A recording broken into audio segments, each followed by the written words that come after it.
Hola, esta es la cuarta sesión relacionada a la capacitación humanista SCAP. Mi nombre es Ricardo de la Fuente, mi WhatsApp es el 55 26 53 42 42. Te invito a que entres a nuestro sitio web proyecta-medioscap.com y finalmente me pongo a tus órdenes en mi correo electrónico ricardo.proyecta.scap@gmail.com. Ya hemos revisado en las sesiones anteriores los objetivos.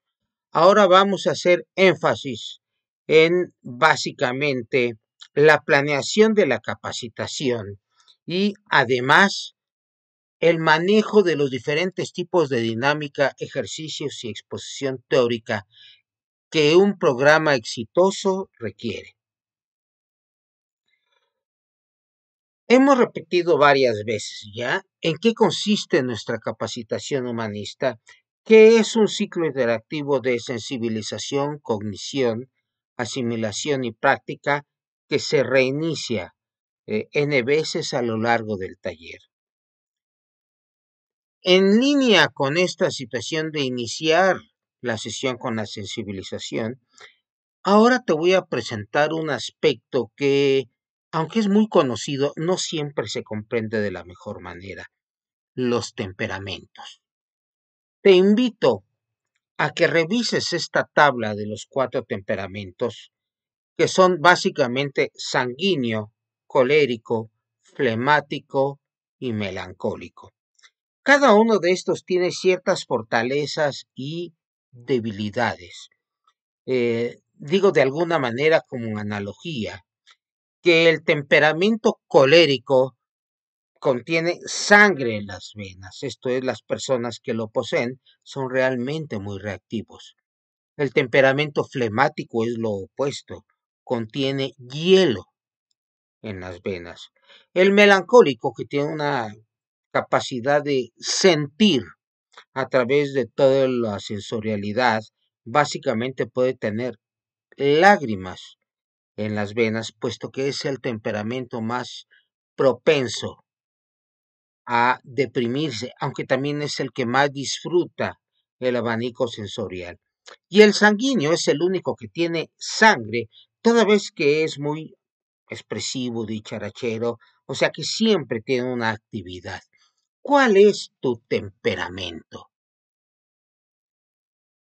Recordemos que el temperamento forma parte de la genética, no es lo aprendido, sino es lo innato. Puedes controlarlo, pero no lo puedes cambiar, lo puedes modular, que sería lo interesante. Bien, espero que ya hayas evaluado tu temperamento. Si no lo has hecho, puedes ponerle pausa hasta que lo determines y entonces ya después continuar. Vamos a complementar esta tabla de los temperamentos no nada más con las fortalezas, sino con las debilidades. Nuevamente recordemos que el temperamento es innato, vienen los genes. Las debilidades tenemos que compensarlas, no porque vamos a dejar de tenerlas, sino porque las podremos controlar. Un caso específico es el flemático, cuyas debilidades no es que las posea en sí, sino que pareciera poseerlas. ¿Por qué? Porque el flemático es introvertido, está centrado en sí mismo, y esto hace que con frecuencia se vea sin motivación. No es que no la tenga, es que no la va a demostrar. Y así cada uno de los temperamentos tiene algunas características, tanto positivas como negativas, y lo mejor es cambiar, más que decir que son fortalezas o debilidades, podemos pensar en todo esto como en características. Espero que hayas encontrado tu temperamento. No hay que confundirlo con el carácter. El carácter es la forma como modificas el temperamento. Por ejemplo, yo soy colérico, que ese es mi temperamento principal, y melancólico, que es uno secundario. De sanguíneo y flemático también tengo, pero ya mucho menos. En el caso específico mío, una de mis debilidades es el sarcasmo. Yo, ¿qué he hecho? Modularlo, convertir el sarcasmo en bromas, pero no contra los demás. Ya bromeo sobre mí mismo. Y esto hace que mi sarcasmo no agreda a los demás. Entonces, una característica que puede ser una debilidad me permite tener un mejor humor y además bromear de mí mismo. Yo te pregunto, ¿cuál es tu temperamento y cómo has compensado, si así ha sido, algunas de sus debilidades? La sesión anterior hablábamos de los dominios del aprendizaje y hablábamos básicamente de que son tres. Lo psicomotriz, que se refieren a las conductas que se realizan con precisión, exactitud, facilidad y economía del tiempo y esfuerzo. Y esto implica las habilidades manuales. Lo cognitivo son aquellas conductas en las que predominan los procesos mentales o intelectuales, que van desde la memorización hasta la aplicación de criterios y elaboración de juicios que se refieren a una actividad intelectual compleja. Por último, los afectivos básicamente se refieren a las actitudes y cómo las has podido interiorizar. No basta con que lo sepas, con que lo conozcas cognitivamente. Tienes que reflejarlo en conducta. En todos los terrenos se requiere una conducta. Y entonces así, estas áreas de aprendizaje se integran, aunque las podemos separar taxonómicamente. Ya en la vida diaria, todo se integra y en consecuencia la capacitación debe integrarlas. Regresamos ahora al desarrollo de la capacitación. Ya en sesiones anteriores habíamos visto la planeación, los objetivos. Ahora estamos hablando del desarrollo, que se da a través de los siguientes medios. Uno, el desarrollo de contenidos. Dos, con ejercicios.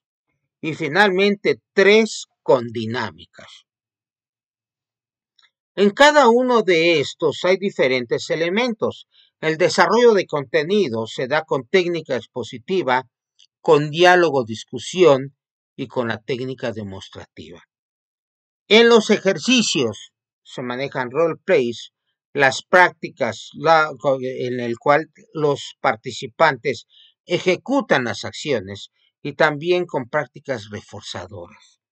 Las dinámicas son diferentes a los ejercicios porque no necesariamente se desarrollan directamente con el tema. Tú como hábil instructor tienes que ligar la dinámica con el contenido del taller. Cuidado con tener dinámicas que son un tanto cuanto aisladas. Deben estar integrados de tal manera que sirvan de reforzamiento emocional para el contenido. Entre las dinámicas está la presentación de los participantes, que esto de suyo ayuda mucho a generar rapport. Las dinámicas ejercitantes después de una larga sesión, cuando la gente ya está cansada, característico de algunos tipos de ejercicios. Hay también dinámicas integradoras donde permiten la unión del grupo y lo fomentan. Y hay otras que son de suyo más complejas de manejar, que son las dinámicas introspectivas, donde ves hacia adentro, o proyectivas, donde proyectas hacia el exterior algunas de tus vivencias. La más conocida de las técnicas instruccionales, ahora que estamos hablando de desarrollo de contenidos, es la presentación de un tema específico a través de eso, de la exposición. Es lo que más usamos. ¿Sí? Y las fases son: introduces el tema, das la información y generas la síntesis. Aquí haces una disertación ante los participantes, quienes deben reflexionar, contestar las preguntas que tú les hagas. Yo soy un fiel partidario que durante la exposición hagas preguntas y permitas las preguntas. Con frecuencia decimos las preguntas al final. ¿Qué pasa con esto? Que ya cuando llega el final, ya no tienen el contexto y es difícil, de hecho, incluso poder realizar la pregunta y a veces también responderla. Entonces, aquí debes buscar la reflexión. Un consejo: el conocimiento es algo muy delicado. Tú como autoridad tienes que definir de qué estás hablando. ¿Estás hablando de una certeza, de un concepto teórico, o estás hablando de una opinión? Cuando tú emitas una opinión y lo haces en tono de concepto, hay una cierta deshonestidad intelectual. Si yo digo el mundo es maravilloso, esa es una opinión mía. ¿Para todos el mundo es maravilloso? Posiblemente no. Entonces, si yo digo hoy está haciendo un sol intenso, esa es una manifestación en cierto modo objetiva, racional. Esa ya no es una opinión. Entonces, en ese sentido, el instructor tiene que tener la ética para no influir de manera inadecuada y hacer sentir que su opinión es solo eso, una opinión. Hay problemas cuando hablamos de una exposición comunes: las muletillas. Por ejemplo, a mí me ha costado cierto trabajo quitarme la muletilla que tengo, que es decir, ok. Lo sigo usando, pero ya mucho menos, a tal nivel que ya no se puede considerar muletillas. Como anécdota, conocí a un, de otra forma, muy buen expositor que tenía la muletilla muy larga, la más larga que he conocido. Decía una vez por minuto o más frecuentemente, en un momento dado, demasiado larga. Hay que evitar las muletillas, por lo menos que no sean fastidiosas para los participantes. Cuidado con los chistes o con las bromas. No abras con un chiste o con una broma. Primero preséntate y conforme se desarrolla la confianza, ya podrás manejarlos. Acuérdate que tu personalidad afecta. No todos podemos decir bromas. Hay algunos que las dicen y tienen muy mal impacto. Otros problemas de comunicación es cuando el volumen de voz es bajo o hay una monotonía tonal. ¿Qué significa? Que mantienes el tono. Por ejemplo, esto se da cuando alguien lee. Voy a decirlo aquí leyendo para que se den cuenta cómo la monotonía tonal afecta. A continuación, problemas más frecuentes del instructor: muletillas, el uso repetitivo de expresiones como este, ajá, sí. Chistes o bromas deben utilizarse con cuidado. Primero conoce a los participantes y al grupo. Como verás, esta monotonía tonal le quita vida a tu participación. También un buen instructor maneja en forma adecuada los silencios. Date un respiro, escucha a los participantes. De alguna manera me ha tocado que cuando dices una pregunta y nadie contesta y tú te quedas callado, tarde o temprano alguien se pone nervioso y lo dice. Y ese puede ser un aliado porque siempre va a estar participando en apoyo a ti. Otra situación es que también tengas un tono demasiado psicológico o demasiado académico. Cuidado con ambos extremos. También hay que tener una situación de dominio del grupo, por definición de que eres un instructor, pero no ser autoritario. No estás ahí para dogmatizar, es para impartir conocimientos en los cuales no necesariamente siempre tienes la última palabra. Por ejemplo, la capacitación evoluciona tan rápido y ¿qué instructor podría dar la información de lo que acaba de suceder el mes pasado? ¿Sí? Cuidado con eso. Otra situación también se da cuando no se permite la participación. Si no dejas que ellos permites, estás limitándolos y a la postre se aíslan de ti. Entonces, no nada más permita su participación, sino escucha a los participantes también en sus actitudes. La gente se empieza a parar, a lo mejor ya es hora de un receso. La gente empieza a cruzarse de brazos, a lo mejor ya están con una actitud defensiva que muy probablemente tú generaste. Otro elemento después de la exposición es el diálogo, debate, discusión. A veces los instructores dogmatizamos. Esto es muy importante porque tú fomentas este intercambio libre y verbal de conocimientos, ideas y opiniones entre un grupo. De hecho, aquí lo importante es que tú lo conduces, pero también te permite a ti conocer su nivel real, no nada más de los conocimientos, sino de los prejuicios que un grupo puede tener, que ojo, tú también tienes prejuicios. Este diálogo, debate, discusión se utiliza para compartir ideas, identificar problemas, encontrar soluciones, pero sobre todo a animar la participación de los asistentes. Se parte de una guía de tópicos, no son preguntas, son tópicos generales que introduce el instructor y lo que se desea no es obtener las respuestas que tú deseas, sino la neta, la respuesta auténtica del individuo, pero también del grupo. Su convicción se da cuando el facilitador cambia su rol. Mira, cuando tú estás dando una conferencia, te paras y empiezas a hablar. El otro extremo es el ser moderador. Aquí tu participación es mucho menos importante y lo que importa son las opiniones de los participantes que en ese momento están. Tú presentas el objetivo después de una breve introducción, puedes incluso dividir al grupo si el número es suficiente. Lo que vas a hacer es poner las reglas del juego y hacerlas respetar.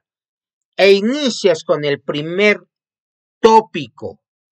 Puedes motivar las respuestas insinuando posibles alternativas, pero si insinúas una respuesta, tienes que insinuar la respuesta contraria.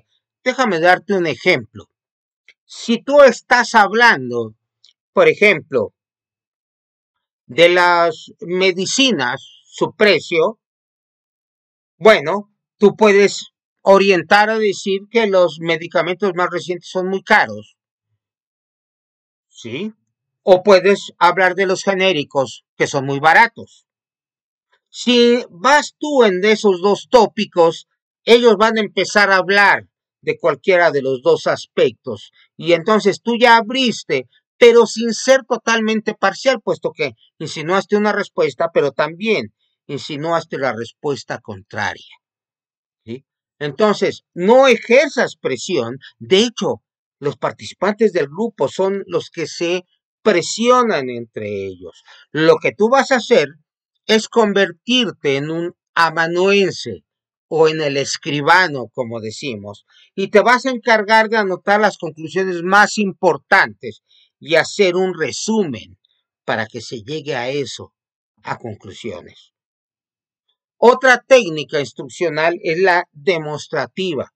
En esta también tu rol es mucho menos de conferenciante, mucho menos de exposición, sino que ahora lo que utilizas es una demostración Evidentemente, aquí lo importante son las habilidades del grupo y tiene 4 fases. Lo preparas, tú haces la demostración y posteriormente invitas a algunos participantes a ejercitarlo, evaluando cómo desarrolló el ejercicio. No es conocimiento. Aquí lo que es verdaderamente importante es el que te demuestren la habilidad, o mejor dicho, que ellos mismos se demuestren su utilidad. Por supuesto, la planeación es importante.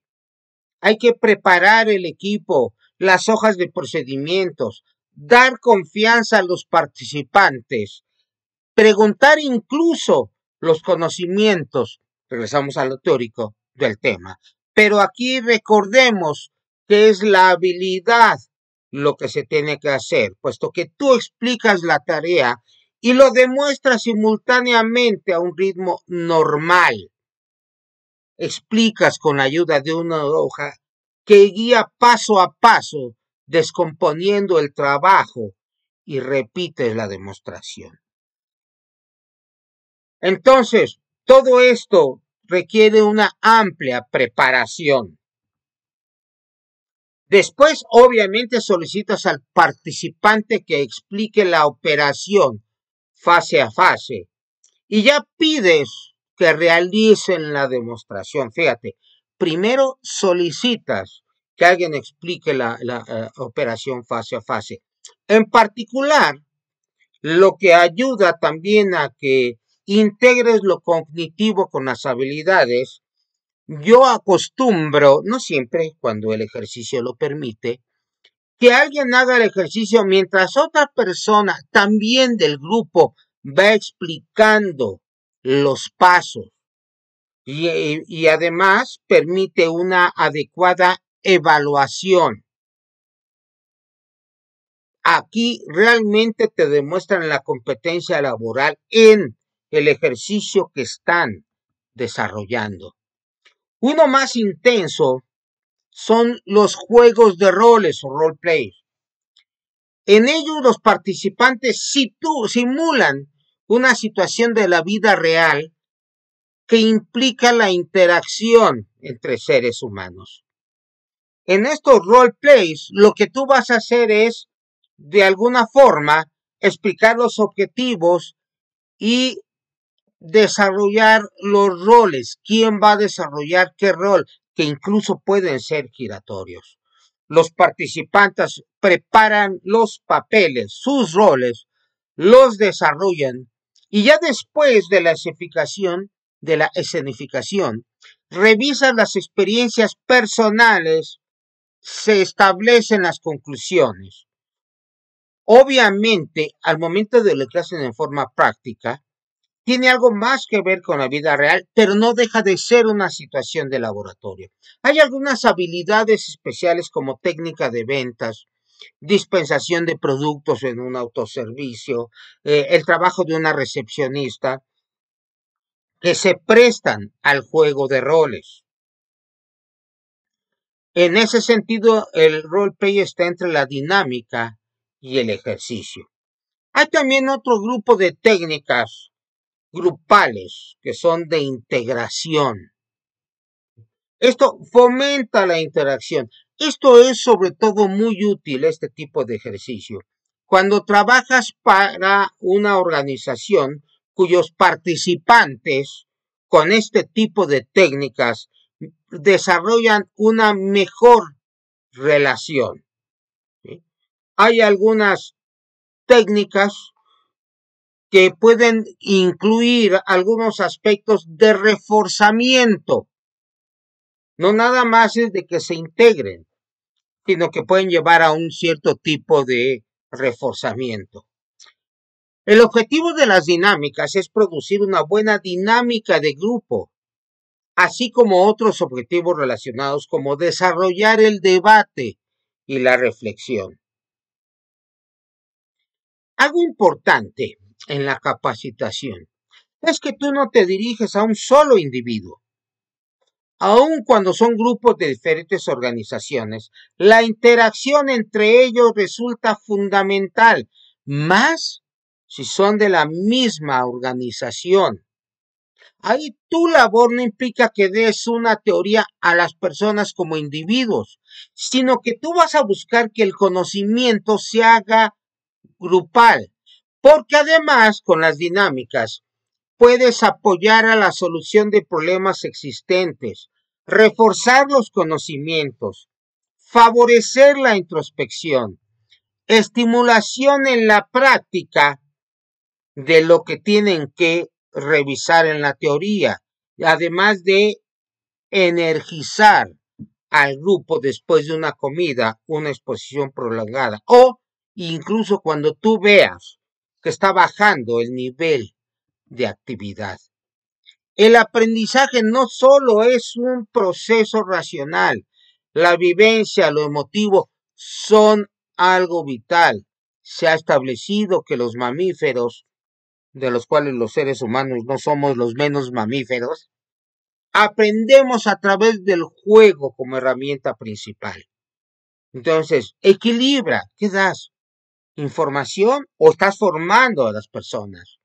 Las vivencias son un lazo unificador entre pensamiento y emoción. La vivencia afecta la emotividad, pero tienes que regularla para no agredir u ofender. Tú debes tener el control de manejo emocional del grupo, pero sin manipulación. La elección de las dinámicas depende del objetivo, el tamaño del grupo y su dinámica. Hay veces que tienes que cambiar la dinámica.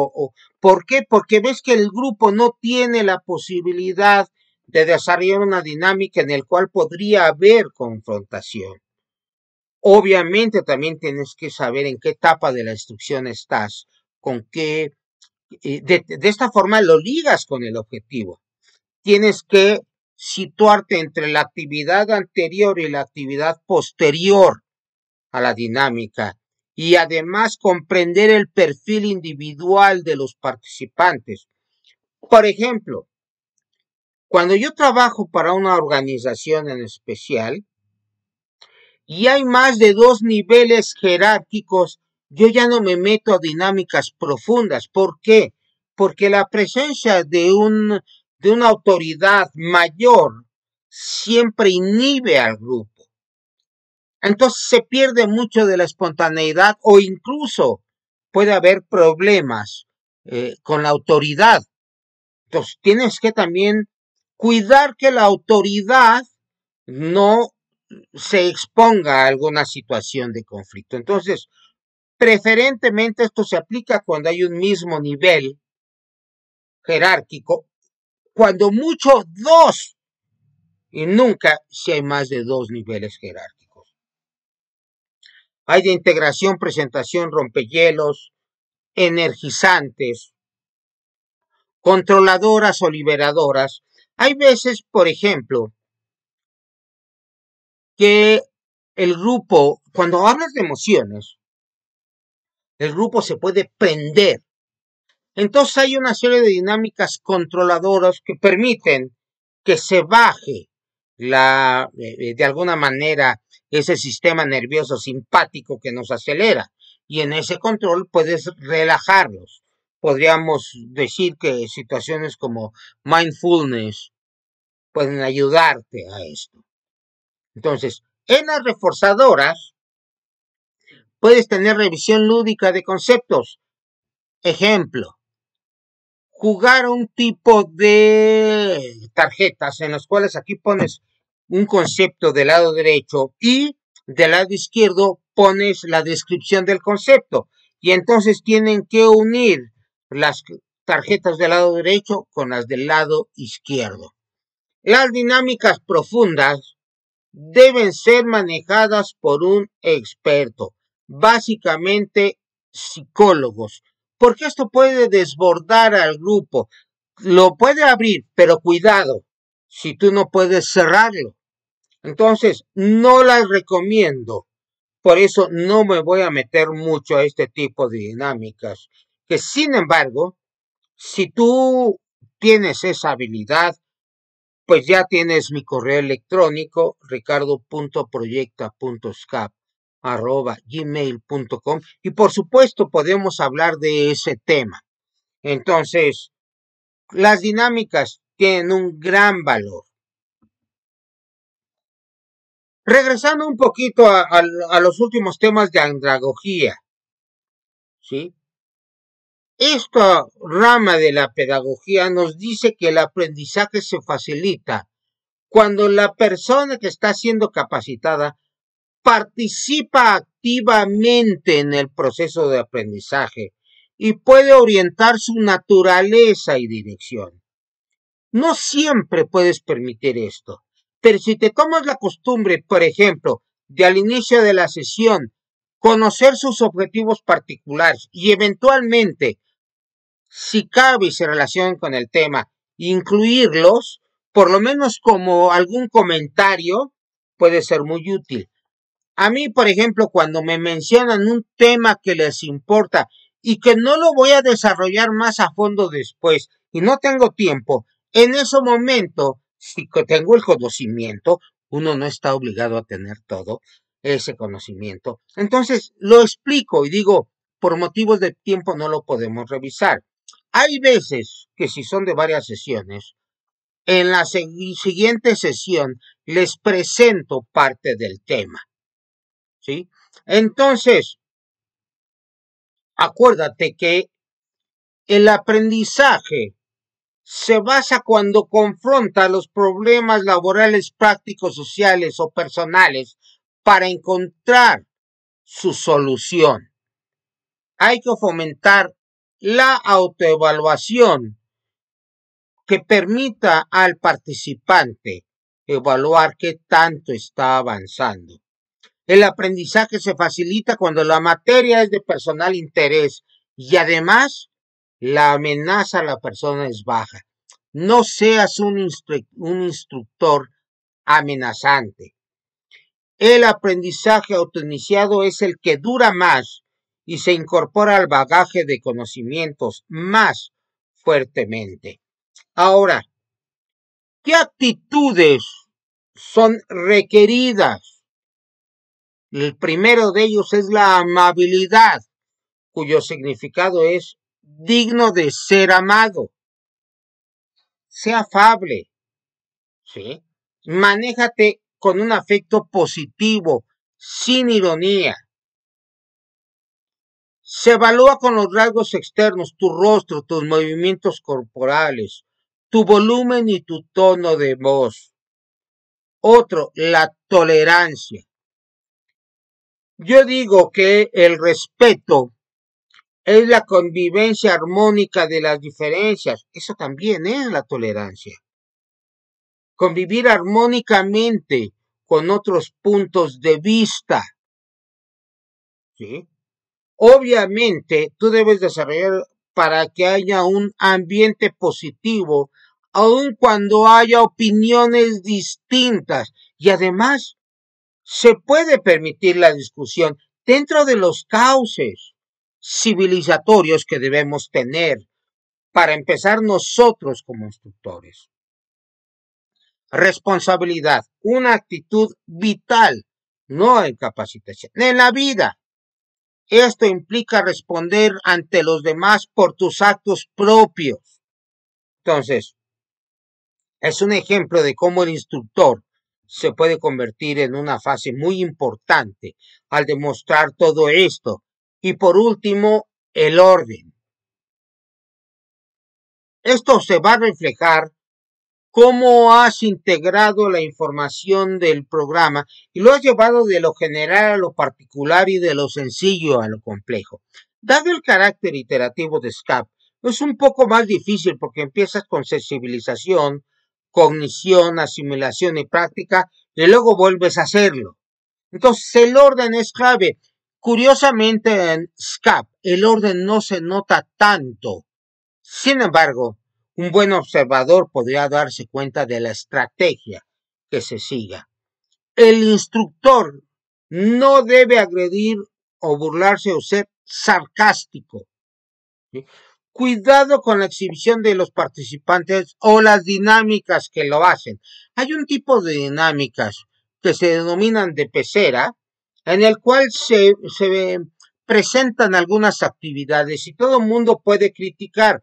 Cuidado con eso. No que no les desarrolles, yo siempre pongo una condición, por ejemplo, el roleplay. O peor, cuando alguien presenta ante todo el grupo, antes de permitir que se le vayan encima al participante que de buena fe se subió y dio su plática o su exposición o lo que sea, yo les digo, para hacer una crítica primero tenemos que reconocer algo positivo y eso es mágico. Al decir algo positivo, la crítica ya elimina parte de su carga emocional y ya se vuelve más objetiva y entonces el participante se da cuenta en qué falló, pero ya no desde el enojo o desde la pena, sino primero se le reconoció. ¿De acuerdo? Otra cosa es obstrucción y desviación, cuando tú das ejemplos de tu persona o que no se relacionan con el tema.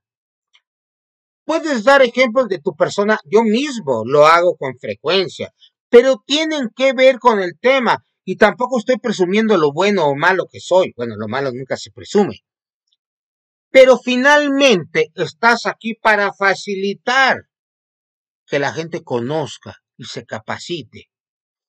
El aprendizaje se debe centrar en el participante, no en ti. O sea, para eso están otros tipos de desarrollo de contenidos. Si todo el tiempo te lo pasas exponiendo, el aprendizaje está centrado en ti. Pero cuando hay demostraciones, cuando hay diálogo, debate, en ese momento se centra en el participante. Pero también cuando hay roleplays, cuando hay dinámicas, en muchas actividades haces que el aprendizaje se centre en el participante y tú te haces de alguna manera un poco a un lado. Parcialidad. Este es un comportamiento que implica que favoreces y apoyas ideas relacionadas con el punto de vista de una parte del grupo o incluso de una persona. Expresa sus conceptos políticos y sociales que no tienen que ver con el taller. ¿Para qué hablas de lo que no tiene mención? Yo, por ejemplo, tengo algunas ideas políticas. No hablo de ellas. Si en algún receso en los alimentos se habla, sin problema lo puedo comentar. Y yo puedo hablar de política, puedo hablar de religión, puedo hablar de lo que sea, porque en un ámbito de respeto, créeme que se puede hablar de todo. Y cuando veo que alguien se sale de respeto, dejo el tema. ¿Sí? Otra cosa es el alejamiento.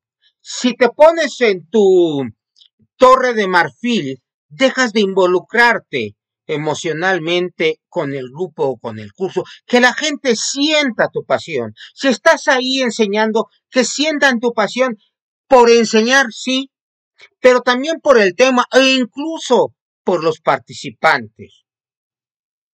Cuidado con el síndrome del autor o síndrome del experto. Tú lo sabes todo y eres la autoridad total. No funciona. Si esto lo hace, la gente se bloquea. Finalmente, después de revisar todos estos tipos de desarrollo de contenidos, llegas al cierre, que en tiempo dura muy poco, pero que emocionalmente es importantísimo. ¿Por qué? En lo afectivo vas a integrar, y aquí viene un fenómeno muy interesante.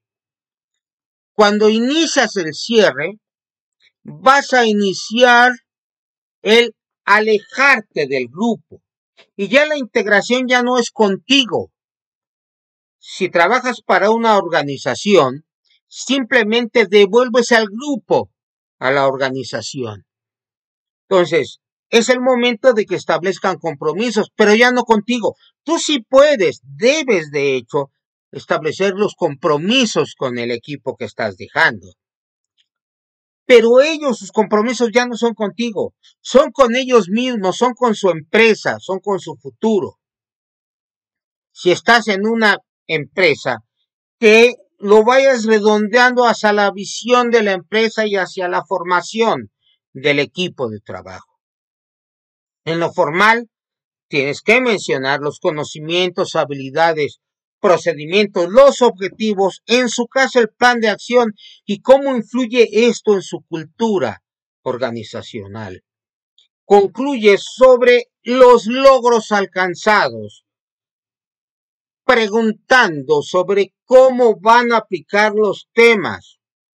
Mira, hay veces que te encaran un temario muy profundo y resulta que tienes básicamente a nivel de beginners de gente con poca experiencia. No siempre puedes cubrir todo. Entonces, en ese momento tienes que indicar cómo alcanzar lo que faltó. Además, los participantes, tú los debes escuchar con mucha atención, realizan un resumen general del contenido y elaboran sus conclusiones, que son valiosísimas para ti. Se evalúa el cumplimiento de los objetivos de aprendizaje y de las expectativas de los participantes. Si te las dijeron al inicio del taller y tú las anotaste, incluso puedes señalar, bueno, esta expectativa, incluso de tal persona, ¿se cubrió o no se cubrió? También tienes que sugerir acciones que promuevan la continuidad de aprendizajes, como cursos y talleres adicionales.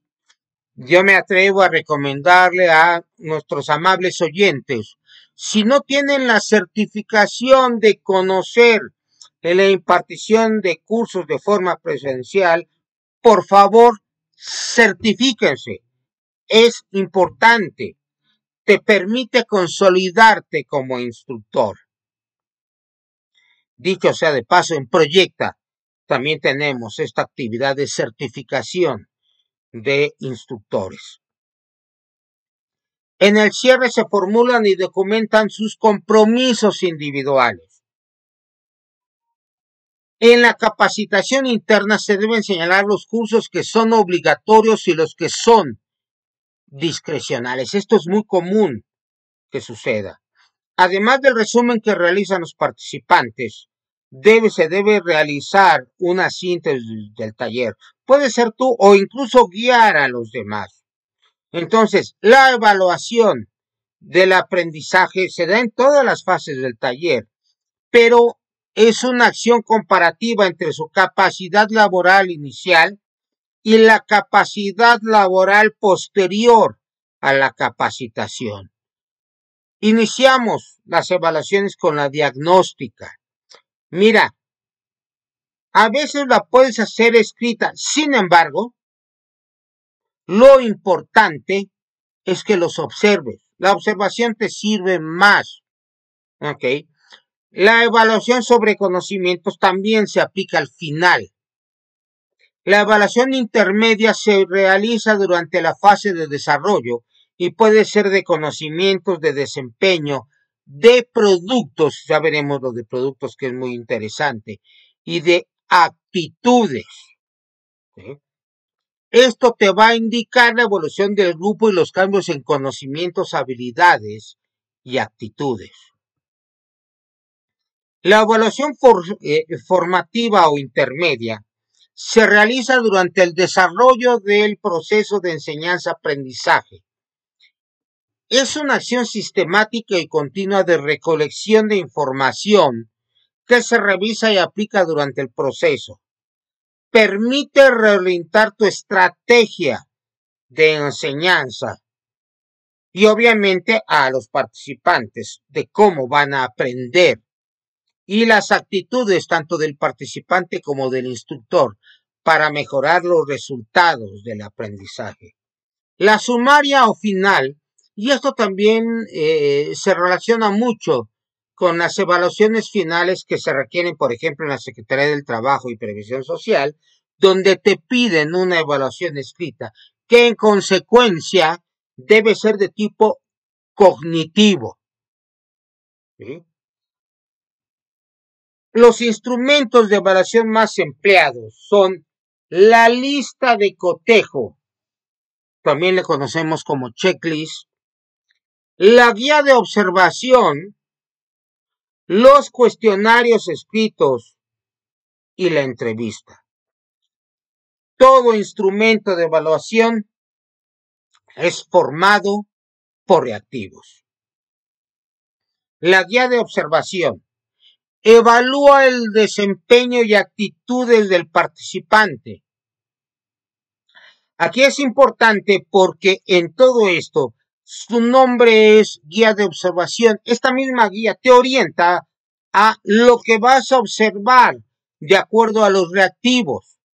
Te pone el aspecto a evaluar, las habilidades en que se reflejan dicho aspecto y si cumples o no, ¿sí? Y observaciones. En observaciones puedes poner qué le falta todavía al participante o incluso puedes señalar los desempeños sobresalientes. Con alguna frecuencia, de repente ves algo en un participante que dices, wow, esto es relevante y lo pones ahí. O sea, también hay que corregir, hay que reconocer lo bueno. La lista de cotejo es para evaluar productos. ¿Cómo evalúas un producto? No necesitas tener al lado a quien lo desarrolle. Por ejemplo, si esto lo estás viendo en una computadora, tú podrías incluir columnas para números de reactivo, el producto y cada uno de los parámetros o aspectos. Por ejemplo, ¿qué vas a evaluar? El cuidado de ese equipo. Tú puedes ver estado de la pantalla, de la carcasa, si las teclas funcionan, la limpieza. Todo eso lo puedes evaluar independientemente si el dueño de la computadora está contigo o no. Entonces, revisa aspectos muy específicos y objetivos. No se manejan aspectos subjetivos. Por ejemplo, apareciendo y desapareciendo está un servicio de mesa. Tú ahí puedes evaluarlo como producto, no el sabor de la deliciosa comida que se ve ahí, sino el orden en que está, la limpieza de los cubiertos, la presentación de los alimentos, etcétera, etcétera, etcétera. No importa quién lo hizo, no importa cómo estaba el mesero, tú evalúas simplemente el producto final. Hay productos finales que son más difíciles de comprender. Por ejemplo, formatos. Hay formatos que tú tienes que evaluarlos como producto. Se llenó bien, la letra es clara, se siguió el formato de fecha y otros tantos puntos que podrías manejar. El cuestionario de la evaluación final, ya vimos, son conocimientos. Aquí lo importante es que si vas a calificar muchos exámenes, los hagas de tal forma que puedas tener una hoja prellenada y los puedas calificar en serie. En ese sentido, se evitan las preguntas abiertas, a menos que sean muy pocos participantes. Se prefieren las de opción múltiple, relación de columnas, completar frases, elegir dentro de las expresiones que hay en un paréntesis cuál de las dos es la correcta. En fin, muchas pueden hacerse. Esto va a requerir que haya un espacio para la calificación y un lugar para observaciones. El cuestionario es el instrumento más empleado, no siempre de la mejor forma. Por último, evaluación de reacción. Tú ya los calificaste, ahora les toca a ellos. En la evaluación de reacción, se evalúa el desempeño tuyo, del instructor, las condiciones físicas del lugar de impartición, extensión y profundidad de los contenidos desarrollados, organización y coordinación de la acción capacitadora, el logro de objetivos y de expectativas, incluyendo también la calidad de tus materiales didácticos, por ejemplo, como manuales, como hojas de respuesta para ejercicios, como el material que tú llegas para las dinámicas, etcétera, etcétera, etcétera. Este es un ejemplo. Uno que tiene relación con la Secretaría del Trabajo y Previsión Social. Pero hay muchos criterios que se pueden manejar. El seguimiento. Mira, un buen instructor no dice adiós y desaparece de la vida. Un curso no va a generar un cambio grupal, pero sí puede generar uno a nivel personal. ¿Sí? Si tú tienes la oportunidad, no siempre nos dejan, pero si tienes la oportunidad de establecer una metodología para el seguimiento laboral, puedes generar una continuidad en el adiestramiento. Yo he tenido la fortuna, así con unas empresas, tener una serie de varios talleres donde se ve el desarrollo del equipo. Eso es importante. No te dejan, por lo menos, tú puedes hacerlo a nivel personal. Por ejemplo, yo suelo pedir los emails y mandar un mensaje posterior de agradecimiento a la participación. Dejo abierto mi correo electrónico, ya lo conoces, ricardo.proyecta.scap@gmail.com, así como también mi WhatsApp 55 26 53 42 42. Y los conmino a que me manden mensajes y yo me comprometo a responderlo. Lamentablemente no tenemos esa cultura de seguimiento en México y muy pocas personas me responden. No obstante, yo más o menos al mes mando un mensaje para ver si han podido aplicar y cuáles son las dudas o si puedo apoyarlos en algo más. Obviamente eso también nos ayuda cuando haces un reporte del observado en el curso y estableces sugerencias y recomendaciones tanto a nivel personal como a nivel grupal. En esto, ya finalizando, en el resumen general, los participantes elaboran sus conclusiones, se evalúa el cumplimiento de objetivos, si faltó algo por cubrir, comentar cómo lograrlo y finalmente participantes formulan y documentan sus compromisos individuales con el objetivo de continuar con la capacitación. De esta forma, ha sido un placer presentarte el método que desarrollamos en Proyecta, que le llamamos SCAP, que proviene de la sensibilización, desde ahí una apertura emotiva. Lo cognitivo es importante como estructura para lo que viene en cuanto a las habilidades y desempeños. Después la asimilación. En la asimilación, lo que ya vimos de los conocimientos, buscamos reforzarlo a través de una serie de dinámicas, ejercicios y finalmente la práctica, donde incluso lo podemos desarrollar a nivel de campo o en las actividades diarias.